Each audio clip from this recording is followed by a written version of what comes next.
It's NAPLAN results time, and this year the test is more contentious than ever.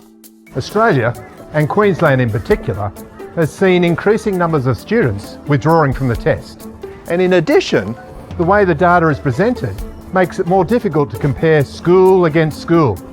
And on top of that, students have been in remote learning due to COVID. So what do we do with NAPLAN? To be honest, I can understand why people are confused.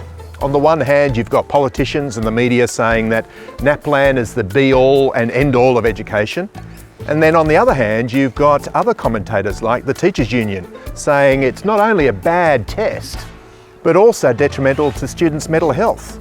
The problem with these extreme views is they're just that, extremes.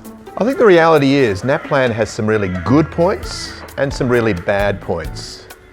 It just all depends on how the data gets used. It was never designed to be an indicator of how smart a child is or how well a school performs. You see, NAPLAN's a tool, a diagnostic test to be precise. It gives parents and students really helpful information about how they're going against national benchmarks. And it gives teachers and schools really good information as well, helping us to improve and change our teaching so we can support students. After all, every child needs to be able to read, write and add up. Sorry. So what do we do about NAPLAN? Well, when your child receives their report, why don't you sit down together and have a conversation? Celebrate their successes. And if there's areas where they could improve, like reading, perhaps you could spend more time sharing stories together. Or if it's in numeracy, why not have a conversation with their teacher? They can offer you some really great advice about how your child could improve. But remember, NAPLAN is a point-in-time test.